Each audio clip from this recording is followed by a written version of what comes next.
are moments in life when silence is far more powerful than words. You see, knowing when to speak and when to remain silent is a skill, a discipline, and often a sign of wisdom. There are situations where your words, no matter how well-intentioned or logical, can make things worse.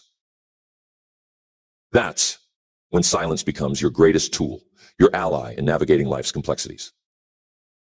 Think about it. When someone criticizes you in anger, what's your first reaction? For most people, it's to defend themselves. It's natural. We want to set the record straight, explain our side of the story, maybe even argue back. But responding in that moment when emotions are high rarely leads to resolution. In fact, it usually escalates the situation. Why? Because when people are angry, they're not thinking rationally. Their minds are clouded by emotion, and they aren't in a place to listen or understand. Years ago, I had a colleague who was furious over a misunderstanding. He stormed into my office, slammed the door, and started unleashing a torrent of accusations. Now everything in me wanted to respond, to tell him he was wrong, to defend my actions. But I knew that in that moment, nothing I said would matter. His mind was already made up.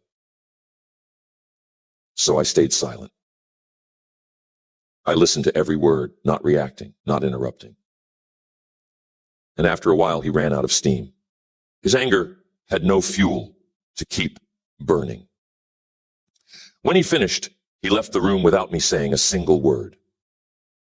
Later that day, he came back, calm and collected, and we had a proper conversation. He apologized for his outburst, and we were able to resolve the issue without any lingering resentment. If I had jumped in during his angry tirade, it would have only escalated the conflict. But because I chose silence, I let the situation de-escalate. And in the end, it saved the relationship. This is a key principle in life. When someone is criticizing you in anger, don't feel the need to respond immediately. Silence can give both of you space to cool down, to think clearly, and to approach the situation with a level head. By staying silent, you maintain control over yourself, over your emotions, and ultimately, over the situation. And that control is a sign of strength, not weakness. I once heard it said, you don't have to attend every argument you're invited to. That's powerful. Just because someone is angry or upset with you doesn't mean you need to engage in a battle of words. Sometimes the strongest response is no response at all.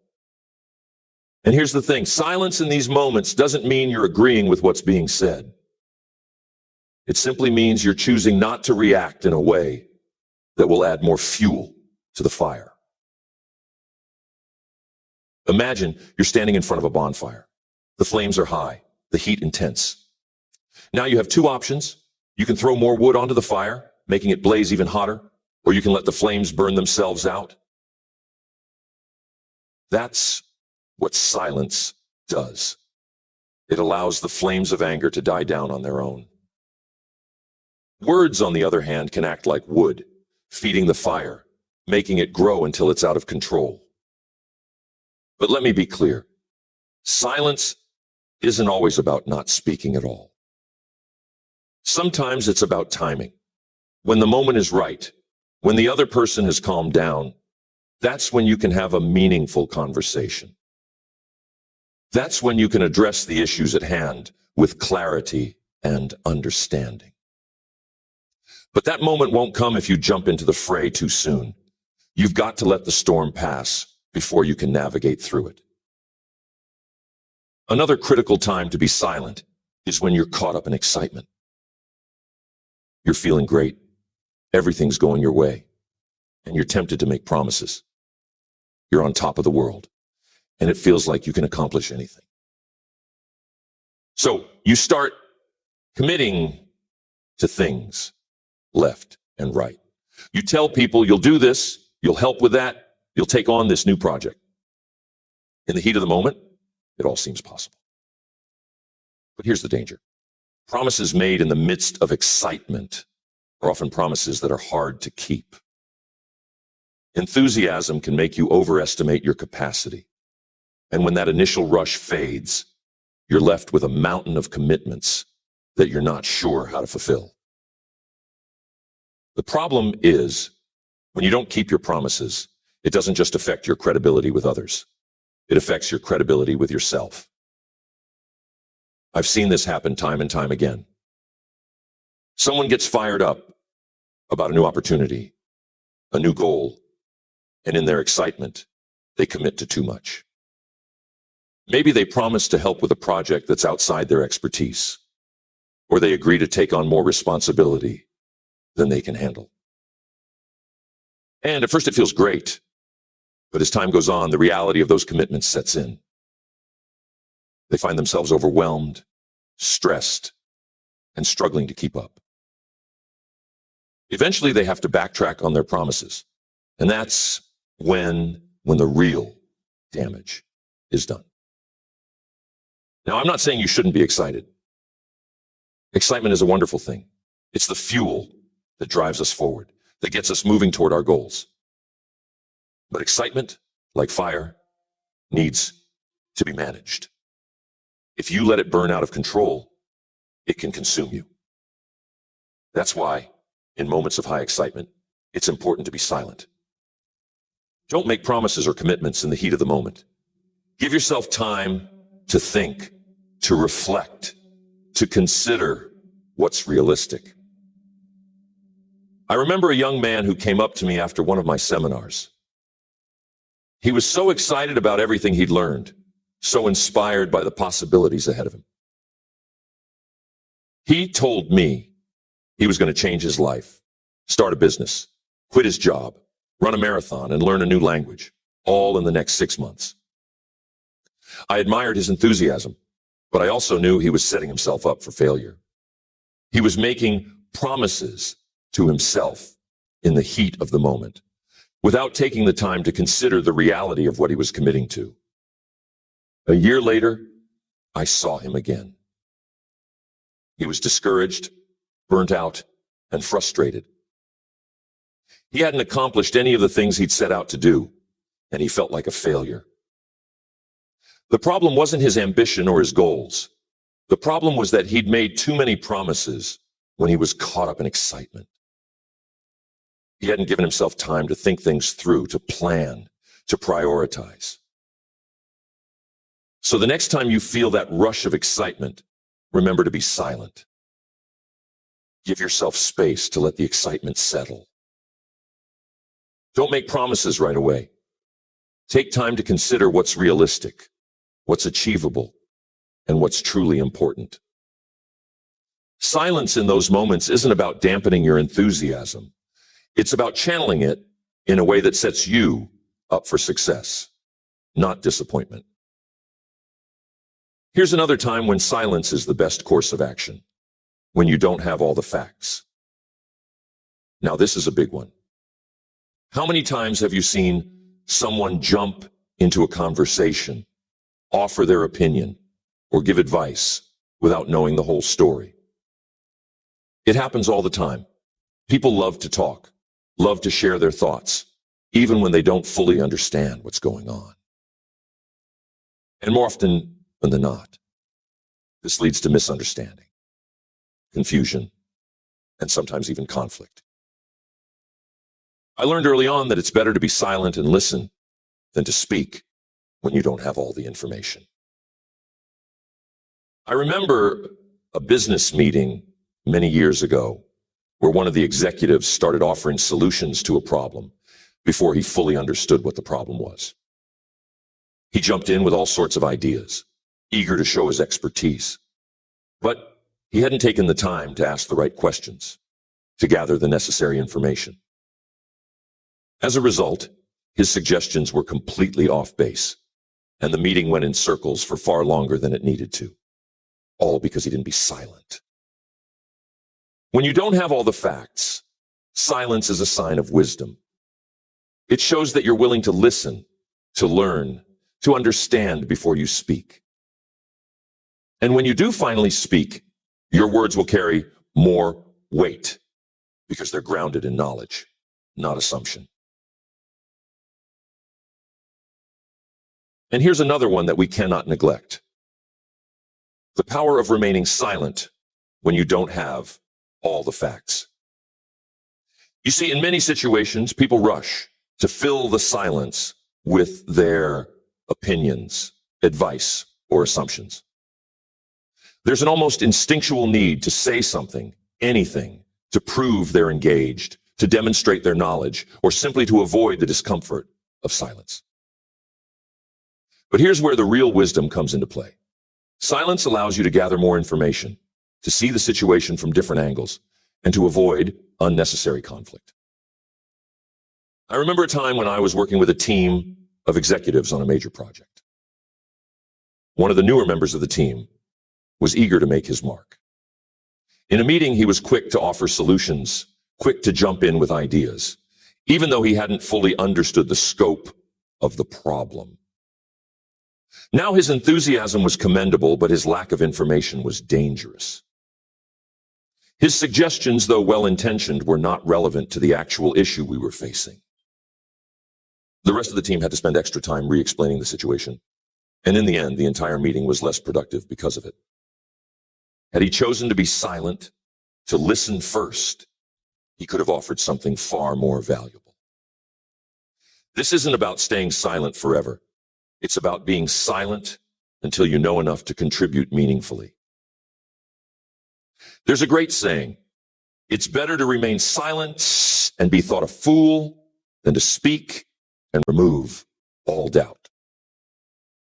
That's a bit humorous, but there's a lot of truth in it. The less you say when you're unsure, the wiser you seem. But the benefit of silence when you don't have all the facts goes beyond just avoiding embarrassment. It helps you build credibility. When people know that you speak only when you're well informed, they'll listen more carefully when you do speak. Your words will carry more weight because they're rooted in understanding. You'll become someone whose opinion is trusted, not because you always have something to say, but because when you do say something, it's worth hearing. Another situation where silence is crucial: when someone else is sharing something important, something personal, something emotional. This is where a lot of people make a mistake. When someone opens up about their struggles, their fears, or their pain, the instinct is often to jump in with advice, to try to fix the problem, to say something that will make them feel better. But here's the thing. Sometimes people don't need your words. They don't need your advice. They just need you to listen. I learned this lesson the hard way early in my career. I was mentoring a young man who was going through a difficult time in his life. He came to me pouring out his heart, telling me about the challenges he was facing, the fears he had, and the uncertainty that was weighing him down. And what did I do?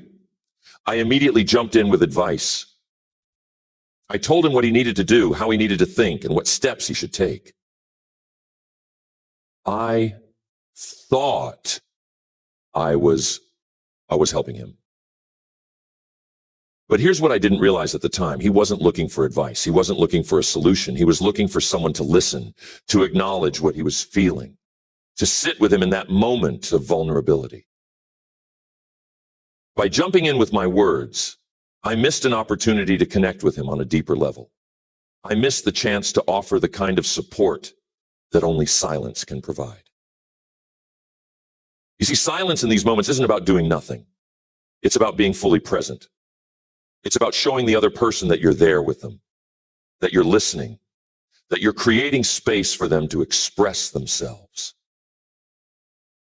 And sometimes that's all they need. Just the act of being heard can be incredibly powerful. It can provide comfort, reassurance, and healing in a way that words often can't.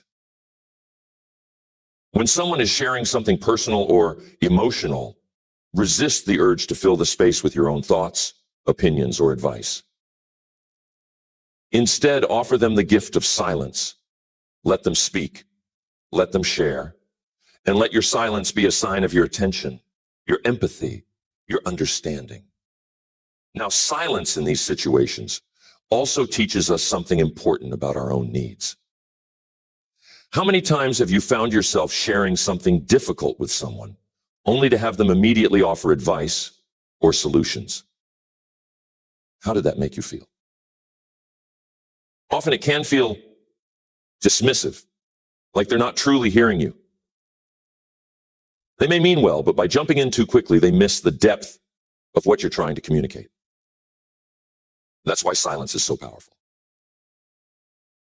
It allows the other person to fully express themselves without interruption, without judgment, without the pressure of having to listen to your response. And in doing so, it shows them that they matter, that their feelings, their experiences, their story is important enough for you to simply listen. Another important time to be silent is when you're about to make a major decision. Too often, people rush into decisions, speaking their mind, declaring their intentions before they've had a chance to fully consider the consequences. But silence, taking the time to reflect, to think, to weigh the pros and cons, can save you from making a decision you'll later regret. I've seen this happen in business all too often. Someone gets an idea, and in their excitement, they immediately start talking about it, sharing it with others, committing to it before they've fully thought it through. And what happens? They realize later that they didn't consider all the angles, didn't foresee the challenges, didn't think about the long-term implications. But by that point, they've already spoken their intentions. And now they're locked into a course of action that may not be the best one. That's why silence is so valuable when you're on the brink of a major decision. It gives you the space to think, to gather more information, to consider different perspectives. It prevents you from rushing into something based on impulse or emotion. And when you finally do speak, when you finally do make that decision, you can do so with confidence, knowing that you've thought it through, that you've weighed the options, that you're making the best choice. I remember a time early in my career when I was presented with a business opportunity. It seemed like a great idea at first glance, exciting, full of potential. I was tempted to jump in right away, to say yes, to commit. But something told me to pause, to remain silent, to give myself time to think. And I'm glad I did. After doing more research, after talking to a few trusted advisors, I realized that the opportunity wasn't as great as it seemed.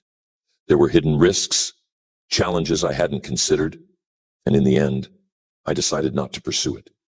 Had I spoken too soon? Had I made a decision in the heat of the moment?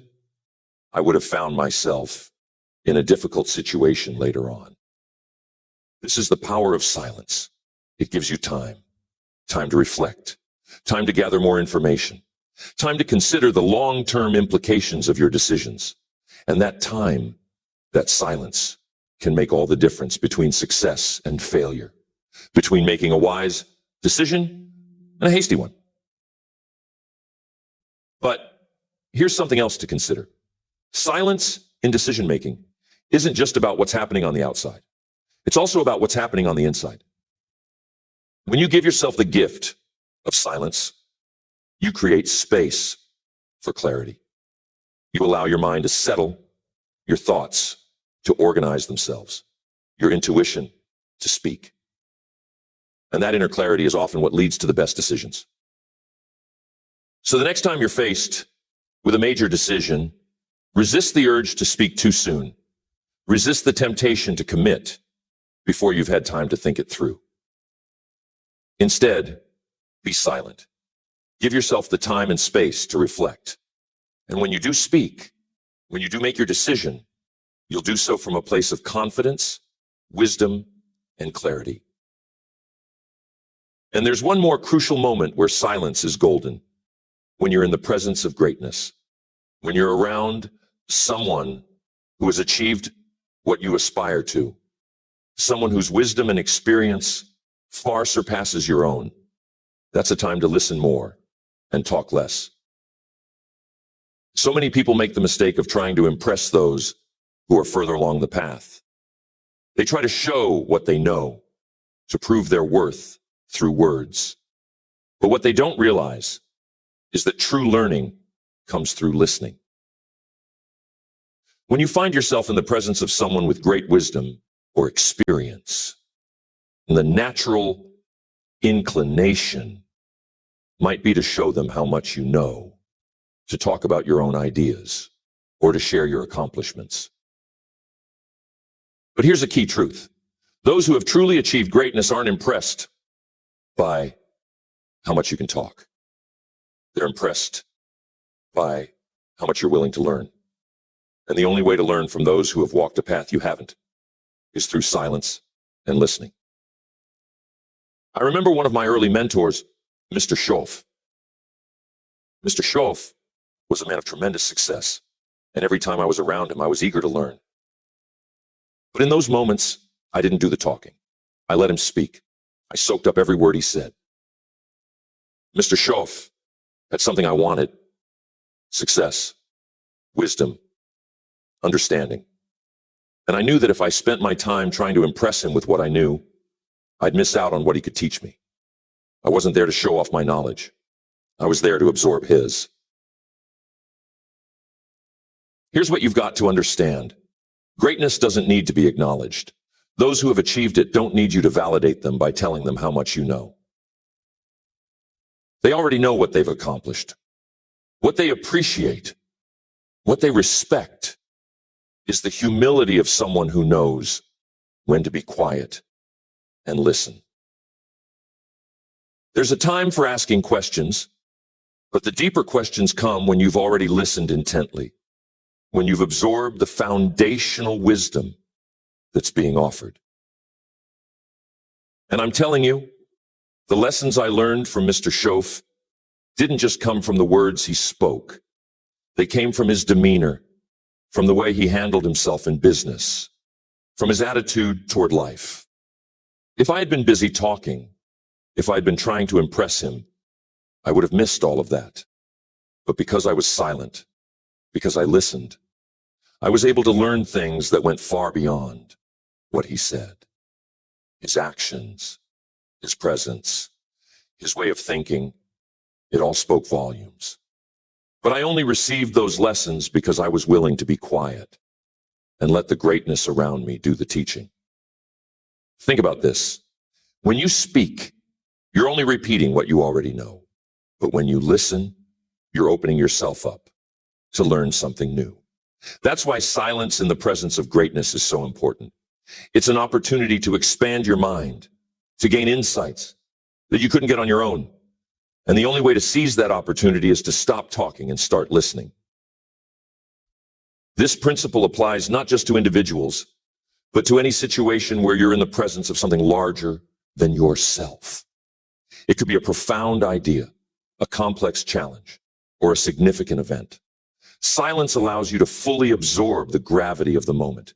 It's in those quiet moments that you gain perspective, that you see the bigger picture, that you come to understand things in a deeper way. Silence in the presence of greatness also teaches you humility. It reminds you that no matter how much you know, there's always more to learn. It puts you in the mindset of a student. And that's one of the most powerful places you can be. When you approach life as a student, when you're willing to be quiet and learn from those who have gone before you, the world opens up to you in ways you never imagined. I've often said, the more you know, the more you realize how much you don't know. And that realization doesn't come through speaking. It comes through listening, through observing, through taking in the wisdom and experience of others. Greatness is often quiet, subtle, and it reveals itself to those who are patient enough to sit in silence and absorb its lessons. Now let's consider another scenario where silence is invaluable: when you're being provoked. This one is tough. There will be times in your life when people deliberately try to get under your skin, when they push your buttons, when they say or do things just to get a reaction out of you. Maybe it's out of jealousy. Maybe it's insecurity on their part. Or maybe it's just their nature to be confrontational. Whatever the reason, you'll face moments when people will provoke you, hoping you'll respond in anger or frustration. In those moments, the temptation to react can be overwhelming. You feel your heart rate rise, your face gets hot, and you just want to say something, anything, to defend yourself or to put the other person in their place. But here's the truth. Reacting in those moments almost never serves you well. When you react to provocation, you're giving the other person exactly what they want. You're playing into their hands. And more often than not, you'll say or do something that you'll later regret. I had a mentor once who told me, Jim, when someone tries to pull you into their storm, you don't have to go. And that's the essence of silence when you're being provoked. Silence in these moments isn't about weakness or submission. It's about strength. It's about having the self-control to remain calm, to rise above the situation, to refuse to let someone else dictate your emotions. I've seen it time and again in business, in relationships, in everyday life. Someone says something hurtful or insulting, hoping to get a rise out of you. And the person who remains silent, who doesn't take the bait, is the one who walks away with their dignity intact. Silence in those moments is a sign of maturity. It shows that you're not swayed by the negativity of others, that you're in control of your own emotions and reactions. And here's another thing to keep in mind. When you remain silent in the face of provocation, it often disarms the other person. They're expecting a reaction. They're ready for a fight. But when you don't engage, when you don't give them what they're looking for, it throws them off balance. It forces them to confront their own behavior, their own motives. Silence becomes a mirror that reflects their negativity back at them. I remember a story about a businessman I once worked with. He was constantly dealing with a competitor who loved to provoke him. This competitor would spread rumors, criticize him publicly, and do whatever he could to get a reaction. And for a while, my friend would respond. He'd defend himself. He'd argue back. He'd let the competitor drag him into a verbal sparring match. But it didn't help. In fact, it made things worse. One day, my friend decided to try a different approach. The next time his competitor tried to provoke him, he stayed silent. He didn't respond. He didn't acknowledge the insults. He simply went about his business. And something interesting happened. The competitor lost his power without a reaction to feed off of. His provocations fell flat. Over time, he stopped trying to provoke my friend altogether. And my friend's reputation grew stronger because he was seen as someone who wasn't easily rattled. That's the power of silence in the face of provocation. It shows strength, it shows self-control, and it ultimately gives you the upper hand. Silence allows you to rise above the fray, to maintain your composure, and to walk away with your dignity intact. But here's an important point. Silence doesn't mean you're suppressing your emotions. It doesn't mean you're bottling up your feelings or avoiding the issue.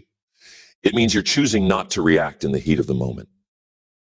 You're giving yourself time to process, to think, to decide how you want to respond, if you even need to respond at all. Silence creates a buffer, a space where you can regain control of your emotions and make decisions from a place of clarity rather than impulsiveness. And that's one of the greatest lessons of silence. It gives you time to think, time to reflect, time to regain your balance.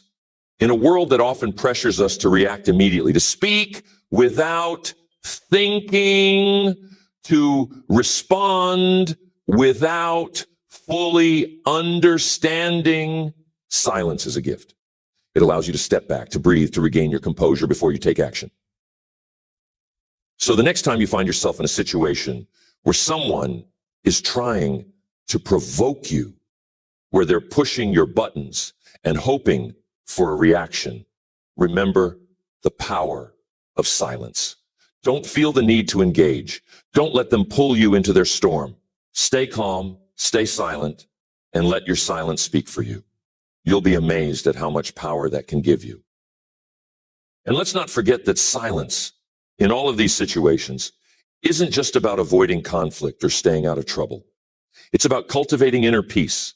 It's about knowing that you don't have to react to everything that happens around you.